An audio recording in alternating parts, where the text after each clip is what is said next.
From Kansas State University, this is Agriculture Today. Eric Atkinson with you, and here's what's ahead. K-State's Terry Griffin will discuss the ongoing issue of high-tech farm machinery repair and farmer access to onboard machinery diagnostic information. This has been wrapped into a new administrative right to repair initiative, which Terry says has several perspectives to consider. Also, from the Washburn University School of Law, Roger McEowen is back, this time tackling two topics, including the liabilities when a rural mailbox is damaged by passing farm equipment. Also, the farm tax status of hoop buildings, whether they qualify for certain exemptions. And awaiting with another Stop, Look, and Listen, K-State's Gus Vanderhoeven, and more, here on Agriculture Today.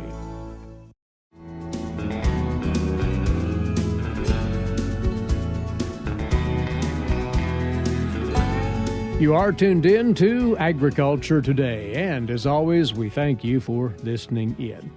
We're going to take up an issue which has surfaced lately because there may be potential policy action associated with it.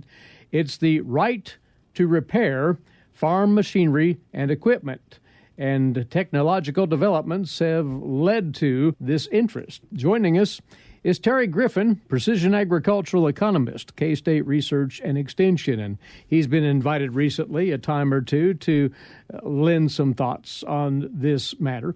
Terry, let's set the table here by looking at the origins of this right to repair issue. Where did it really start?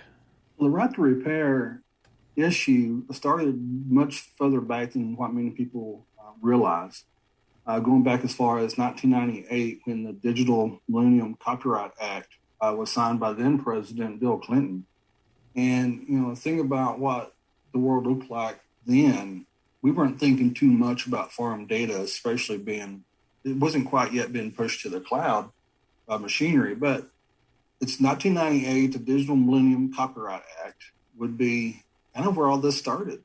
And it was accelerated by the rapid development of technology and the ability of equipment dealers to interact and track the equipment and their functions as they, in this case, headed to the farm or ranch, correct? It is. And so looking at the timeline of equipment manufacturers, we think of telematics as being part of this. And since about 2013, nearly all farm equipment pushes data to the cloud, very similar to our listeners who are not agriculturalists. Think of this as General Motors cars pushing data from OnStar to the cloud. And for the cars you drive, for a small subscription fee, you can share that information about tire pressure and when it's time to change oil and that kind of thing. And the same can be said for farm equipment.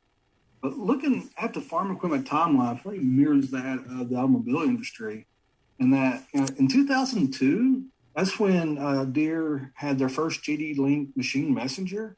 And that goes back, think about the world we lived in 2002. Most of us, and this is before we had smartphones, right? Think about the phone you carried in 2002. It was likely a flip phone. You might have been able to get some rudimentary weather information on it, but it's definitely not a smartphone that we have today. But in 2002, there was the capability of collecting farm data. And then it has matured, obviously, from there to the point where this flow of data is rather massive, isn't it? It is. The capabilities of the wireless carriers has been instrumental in the progress of farm data.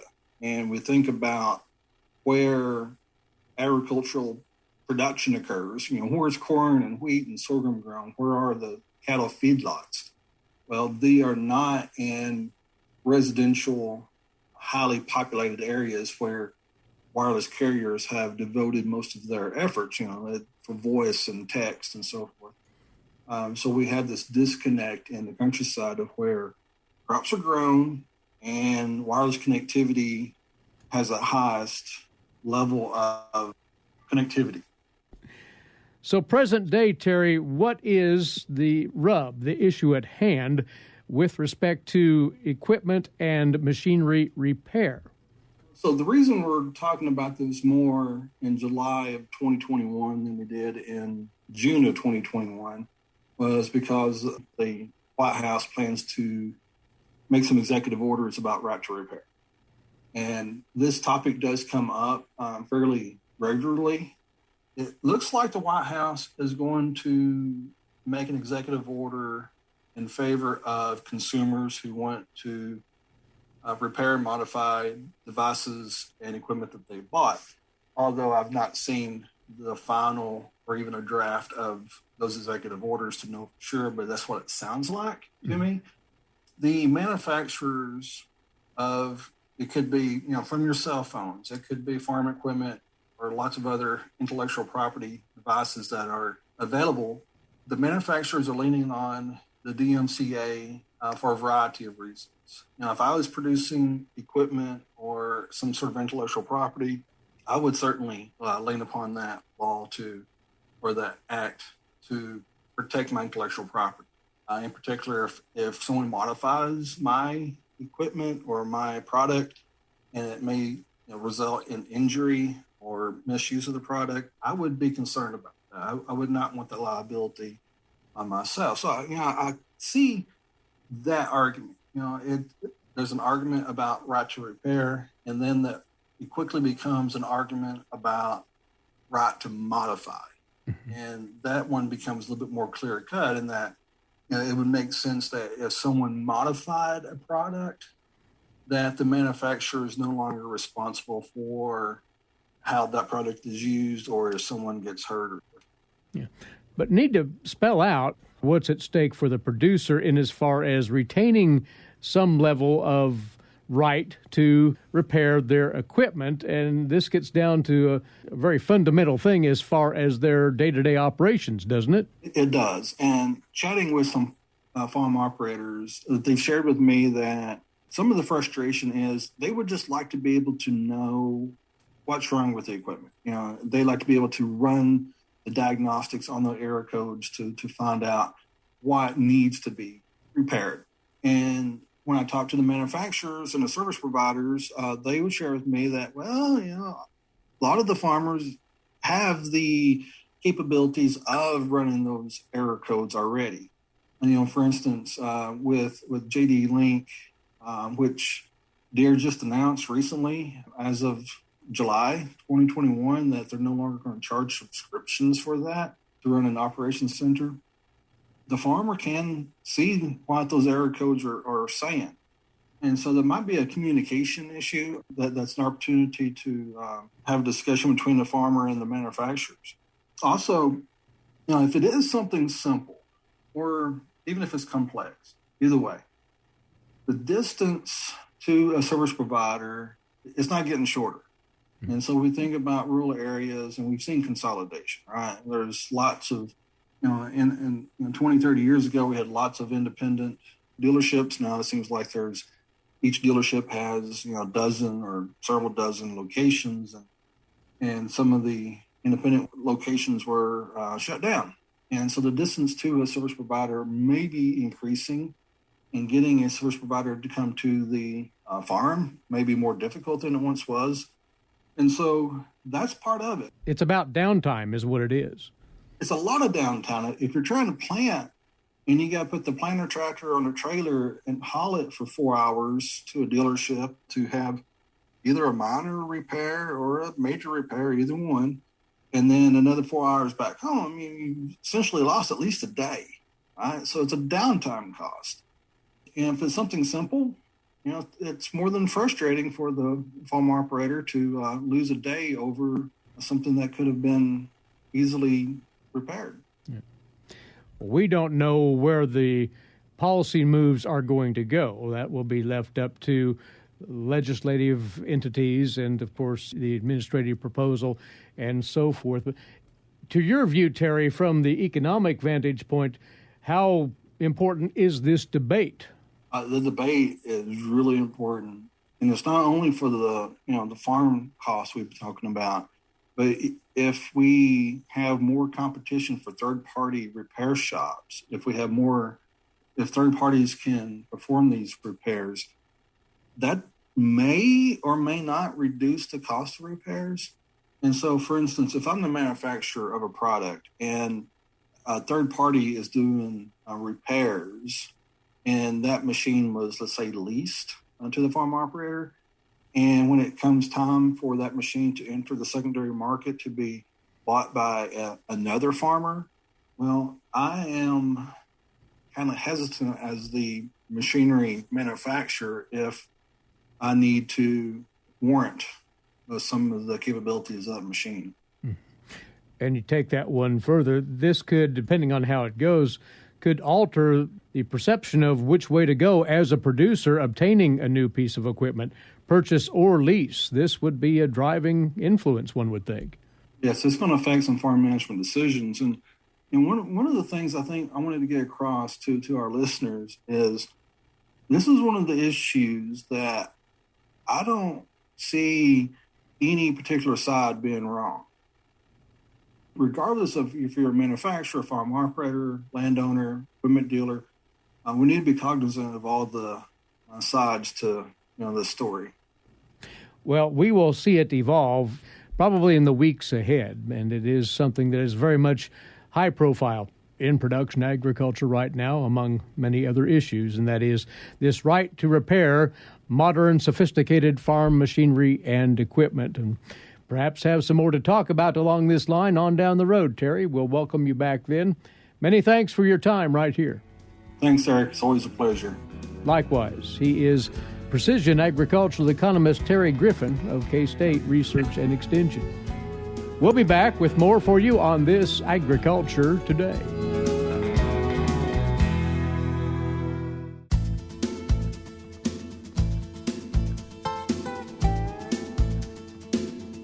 This Agriculture Today continues with another chat with Roger McEowen, Professor of Agricultural Law and Taxation at the Washburn University School of Law. Roger is with us every other Wednesday. And Roger, we have a couple of items we'll cover this time around, and one of those has to do with damage to rural mailboxes. And as we see equipment move up and down our country roads in the state at this time of the year, virtually year-round actually, some of those mailboxes get wiped out by that larger machinery, and that's what we'll talk of here. Well, they do, Eric, and it's a function of machinery getting bigger and roads not getting bigger and mailboxes being placed right close to the side of the road. And there are some instances where you really can't avoid them, particularly when you're trying to also avoid traffic at the same time and other obstructions that might be in the way. And then that raises a legal issue, and what happens to me or what can happen to me if I inadvertently hit a mailbox with my farm equipment. Some of that comes back to the actual rules that the Postal Service has established in the placement of mailboxes, right? Yeah, there are some rules that the USPS has for the placement of mailboxes. It's also a mixture of state law, so state law can come into play in some instances. In fact, in many instances. But generally, a mailbox has to be 41 to 45 inches above the road surface and 6 to 8 inches from the edge of the road. Now, that's the 6 to 8 inch rule is the one that causes problem for farm machinery equipment. If there's not a turnout that a mail carrier can kind of pull over into and the mailbox is set back off of the turnout, the mailbox is literally 6 to 8 inches from the edge of the road. And with farm machinery equipment being as large as it is, and sometimes having to avoid automobiles, you can inadvertently take a mailbox out. And how a state defines edge of road can vary from state to state, and how shoulder is defined also differs from state to state. And so that's a major issue. 6 to 8 inches back from the edge of the road is what the U.S. Postal Service says is the proper placement for a mailbox. And if a mailbox isn't in compliance with that requirement, then a producer having accidentally clipped a mailbox may be absolved from responsibility, you say. Right, and that's the key here. If you hit a mailbox, then one of the first things in terms of determining liability is whether the mailbox was placed properly. Because if it's not in compliance with U.S. Postal Service rules, the mailbox itself could be creating a traffic hazard. And that hazard issue not only comes up with respect to size and height, but also that's instructive on the issue of where the mailbox is placed. And that particularly comes up when you're near an intersection. In some states, a mailbox cannot be placed within certain distances of an intersection. And that distance requirement from an intersection might expand if daily traffic is of a particular volume, whatever the state rule or regulation says, because a higher volume traffic road is going to require the mailbox to be further away from an intersection. So if you're moving your farm equipment and machinery down a rural roadway and you clip a mailbox, one of the first things to investigate is, was it in the proper place? Was it of the proper height? Was it far enough back off the edge of the road? Was it far enough away from an intersection? That's where you would want to start with kind of probing the issue. Now, the actual size of the equipment in question can come into play in this situation. Well, it can. There are height and weight restrictions and size restrictions that sometimes federal law has, but state law in particular has, that can apply to farm machinery. So a farmer utilizing the public roadways with equipment and machinery that exceeds the applicable size or weight limitations that strikes a mailbox, they're going to have little defense. I mean, you're already out of compliance. Yeah, the mailbox may not have been in the right location, but you've got a problem if you're outside the size and weight restrictions. And those limitations come into a greater relevance in recent years because, as we said earlier, farm machinery and equipment have enlarged in size and weight. We're all familiar with the attachments that may have wings on them, and you can still fold those up, but yet you're going to take up the entire road. You're going to take up the entire rural roadway, even with your attachments folded up as much as they can be. Particularly, you get out into, say, western Kansas, where the equipment is even larger.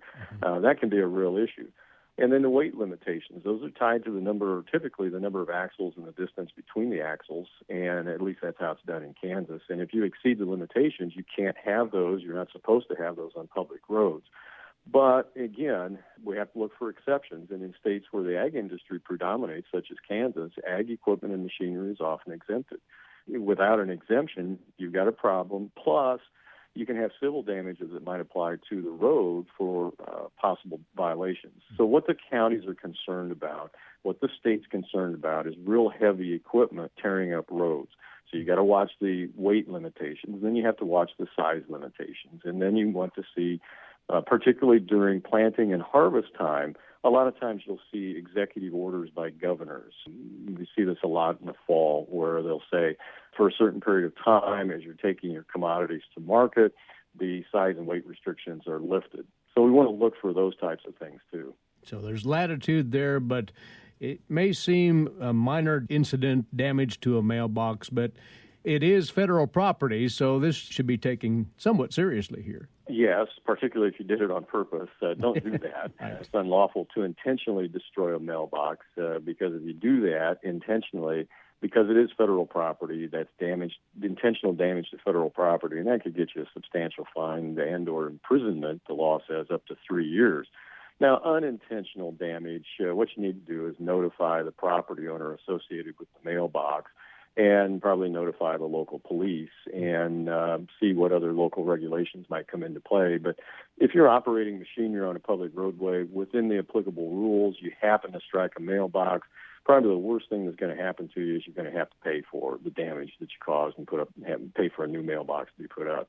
That's probably the extent of the problem. If you get beyond that, you get into intentionally destroying a mailbox, then you can run into some bigger problems. The other item we'd like to cover today, Roger, well, it revolves around the taxability of a certain kind of permanent farm structure, what we've come to know over recent years as hoop buildings, and decisions that have come out of the neighboring state to the east, Missouri. Yeah, this is a big deal, particularly in eastern Kansas, over into Missouri, up into Iowa. Hoop buildings are all over the place in Iowa. They use them in hog production as a feeding facility, plus you can store equipment and machinery in there. But it raises several tax issues, and what Missouri was dealing with recently in an opinion put out by the Missouri Department of Revenue is how these things are classified for sales and use tax purposes. Now, from a federal tax standpoint, our issue with hoop buildings, of which there's not a great deal of certainty because the IRS has not really told us how they view a hoop building. Our concern from a federal income tax standpoint is how do we treat them for depreciation purposes? Can we take bonus depreciation on them? Can we take expense method depreciation on them? what depreciation classification are they in. They're kind of the issue is, what are these things? Are they buildings? Are they a single-purpose agricultural structure? Is it more like machinery and equipment? What is it? And that's the issue that kind of permeates both the federal income tax issues and the sales and use tax side of things at the state level. What Missouri said here, they were dealing with a situation, a question came into them. You've got a business that sells hoop buildings that, again, are designed primarily and used primarily for livestock production. They are of, as you said, a permanent nature, and they can be used in multiple livestock production cycles. And the hog industry heavily uses these buildings.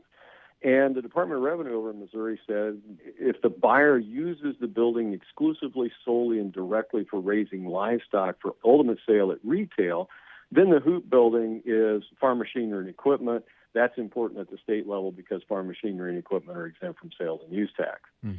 But it also went on to say that if the building is used for other such things, there may be a different interpretation of its exemption? Yeah, they said that if the hoop building, if they're used for purposes to store grain, hay, other commodities, feed ration storage, sand, salt, gravel storage of equipment and machinery, that's not exempt from sales and use tax as farm machinery equipment. So you can't use them for storage. And the rationale for that was that hoop buildings used for grain storage are not used in the production of crops. On the livestock side, they said if you're using these to raise livestock, that's used in the production of livestock. But if we use them to store crops, that's not used in the production of crops. That doesn't fit the statutory exemption for ag property. It has to be farm machinery equipment.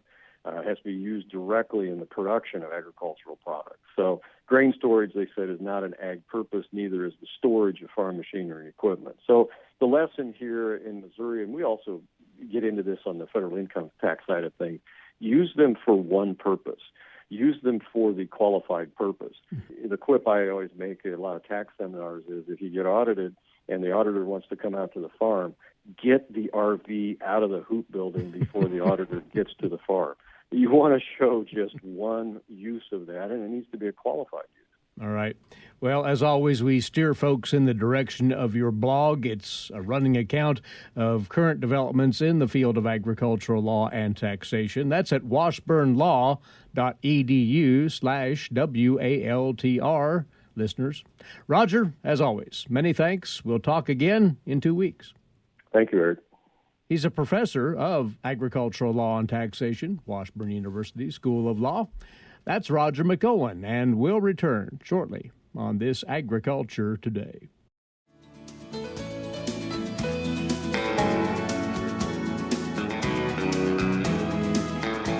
Now, in its 97th year of broadcast service to agriculture in Kansas and the Central Plains, this is the K-State Radio Network, and you're listening to Agriculture Today.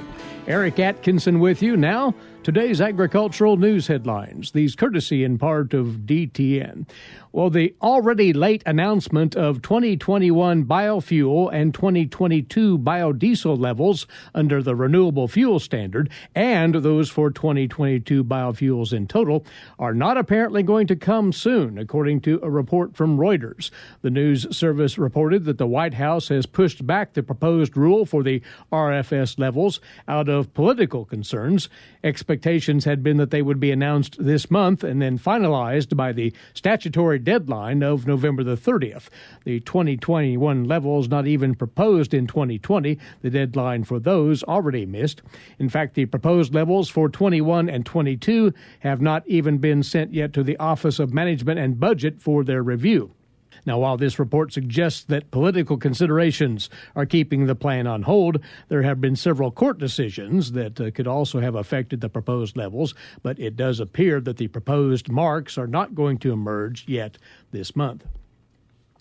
Meanwhile, yesterday, a group of senators introduced new legislation to remove corn ethanol from the RFS mandates. Senators Dianne Feinstein of California, Pat Toomey of Pennsylvania, Bob Menendez of New Jersey, and Susan Collins of Maine introduced the Corn Ethanol Mandate Elimination Act, as they title it. They say that this bill would help reduce carbon emissions for transportation fuels by removing the volume requirements for corn ethanol while leaving in place the volume obligations for advanced and cellulosic biofuels and biodiesel. Again, the lawmakers saying that in their news release. The anti-corn ethanol lawmakers are countered by a larger group of Midwestern lawmakers from both parties who want to defend the RFS, but also want to defend E15. Senators Amy Klobuchar of Minnesota and Deb Fischer of Nebraska led the introduction of a bill last week to allow the sale of year-round E15 after a federal appeals court threw out the Trump administration's year-round E15 rule. Now, Klobuchar and Fisher also lined up some co-sponsors for their bill. They included Republican Senators Jerry Moran and Roger Marshall of Kansas. In the House, Representative Angie Craig of Minnesota introduced a companion bill for E15. Craig's bill now has 24 co-sponsors, 20 Republicans, and 4 Democrats. In late June, Klobuchar, Thune, and Ernst also introduced bills to expand the availability of low-carbon fuels, which included incentives to increase the use of higher blends of biofuels as well. The bills were introduced to ensure that biofuels would not get dismissed as the Biden administration touts the growth of electric vehicles. Another herbicide is in the crosshairs of environmental groups, this time before it even finds the field. The EPA's approval of a newly registered herbicide violates the Endangered Species Act and should be set aside. That according to the Center for Food Safety and the Center for Biological Diversity, as they allege in a petition filed with the U.S. Court of Appeals for the Ninth Circuit. In May, the EPA granted unconditional approval to BASF's triflutammoxazin. That's the active ingredient in the herbicide Tyrexor. The product is designed for weed control in corn, soybeans, and other crops, but is yet to be commercialized for American producers. The petitioners alleged that the EPA violated its duties under the Endangered Species Act by failing to comply with the Act's Section 7 mandates as required to protect endangered species and their designated critical habitats. These groups asked the court to set aside the registration decision in whole or in part, including stopping the sale of the pesticide. The groups say that endangered species at risk from the herbicide include the monarch butterfly, the Chinook salmon, rusty-patched bumblebee, and other fish, insects, and wild plants. They say the herbicide also poses risks to aquatic plants and organisms. Now, in an emailed statement, BASF told DTN that the company is aware of the lawsuit and fully disputes its claims. A new tool is now available for those interested in viewing beef quality grade information collected and reported each week on a national and regional basis. Scarlett Hagens reports here it was designed to provide the data in a more usable and easily accessible format. USDA's Agricultural Marketing Service recently launched a new interactive grading dashboard to capture current and historical quality grade and volume information for beef and other proteins.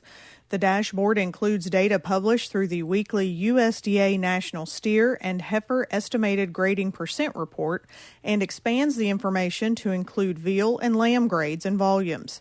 A benefit of the dashboard is the filters that can be manipulated to allow users to see information from different regions over different time frames.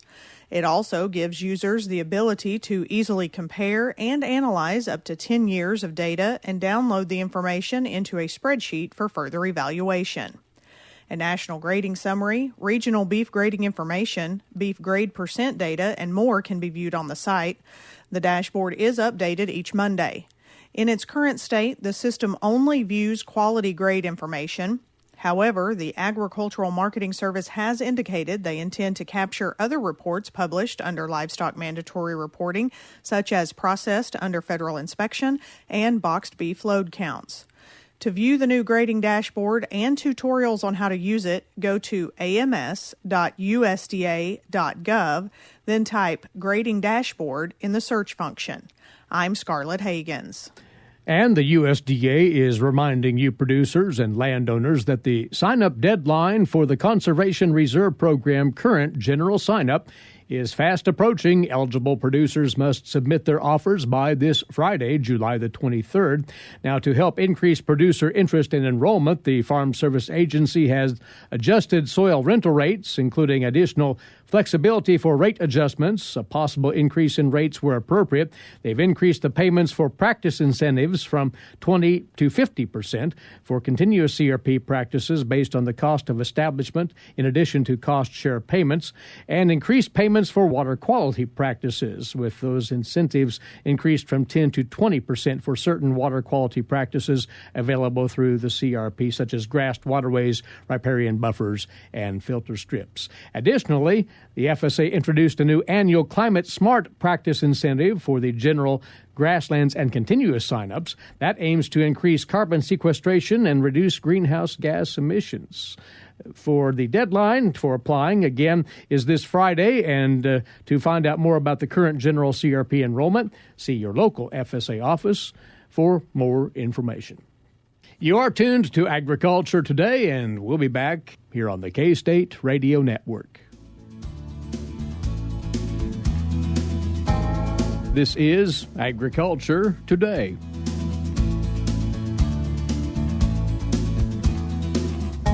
Stop, look, and listen.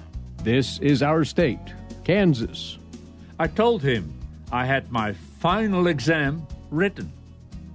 That's Gus Vanderhoeven of Kansas State University with comment on life in rural Kansas. If I were still teaching landscape architecture, I would have my final exam ready. But I'm not teaching anymore, and it was at VPI that I taught. But if I still taught, I would throw this idea to my students for their final exam. As a matter of fact, I tried the idea on the one student and friend I've mentored ever since he and his twin brother were in high school. I cannot believe it, but this fall he will be in his 5th and final year. It has been tough with the coronavirus, but he hung in there and was admitted into the 5th year for his master's. As I told him in an email over the weekend, it won't be a full year anymore once you start in the fall. You can do it, and I know he will. He is a Marine. He served his 4 years, as did his twin brother. I told him I had my final exam written. Of course, it would be a project, as it should be. And here is the project. Design a paddock paradise for retired horses. This may sound wild to you, but I can assure you that such a venture exists. As a matter of fact, several in different parts of the world. And the one I'm thinking of was designed by a landscape architect at the wish of the client. Designed for horses. So I think it is absolutely fair that I throw this at the students as a final class project. I'm sure that having studied for the final exam, the students will be totally unprepared. They will look at each other and wonder why they crammed, remembering facts which are in the books and can be found at Google. Poor students could have gone to Aggieville. I remember at VPI Blacksburg, when I taught and wrote exams, that when the final exam came up, students would ask what they needed to know. Could I give them a hint? How immature they were. I told them that when I was a student at Hawkesbury College, Richmond, New South Wales, Australia, that at the end of each year, at the final exam, anything could be asked of a lecture or in the field or in the class. At the end of the second year, anything could be asked, taught, and learned in the first year as well as the current second year. And yes, at the end of the third year, anything taught and hopefully learned in the first, second, and third year could be asked during a week-long verbal and written exam, period. You never tossed a note away. That was learning, and still is learning. You learn to remember and to think, to understand. So, the exam question, design a paddock paradise on 20 acres for 40 retired horses, is fair game. And I add this note, that for any 90-degree fence corner, 1 letter grade will be lost. They will drop from an A to a B, and so on. This is not a project you do in class, and you trust in the honor code. They would have to do research, turn to the computer, and go to the library. I will make you a bet there will be students, good students, who have no clue whatsoever what a paddock paradise is. But in the real world, a short time after they graduate and have become landscape architects, they could be involved in a project where a client asked for their service as landscape architect, and if they accept, the project must come with a solution, a plan. It could be as simple as a garden for blind people, or a garden and a quiet place for a hospital for patients and visitors to find peace and quiet. Any project could be their first, so what is so strange with a paddock paradise for horses? I watched the students fall out. You see them go with puzzled expressions. Others grab their laptops and have something which looks like determination. The idea of animal welfare is not new, but as time goes by, we find out more and new ideas come up and are incorporated into present-day systems. The world of sport horses has expanded over the years. So has their care. The horses are not cheap. I'm talking about show horses, jumpers, dressage, hunters, and eventing. Those of you who ride and train the quarter horses know that some of them are used for sport and competition. I did not grow up with that luxury. Horses were power. Above my desk hangs a photo of me riding Vosje, a horse owned by a friend of mine. I rode it on Sunday afternoon after grooming and settling up. Looking at the photo, I know I enjoyed that ride. But so did Vosje. He's moving as he never moved in front of the wagon or plow. The wagon and the plow were his weekly chores, as was the cart. Shortly after that Sunday ride, I sailed for Australia. Vosje, at old age, would have enjoyed and earned a paddock paradise experience. It's a new idea, and not so new. So, dear students, think as old horses. Gus Vanderhoeven of Kansas State University with his weekly commentary on life in rural Kansas. Well, we come to find that there are still folks out there that aren't aware of this, so once again we share this reminder about our podcast service. You can listen to a replay of today's or past broadcasts, or you can subscribe to an automatic download of each day's program to your mobile device. All of that is facilitated at agtoday.net. Look into it at agtoday.net. Thanks for tuning in right here today. Please rejoin us tomorrow. Until then, Eric Atkinson for Agriculture Today. This is the K-State Radio Network.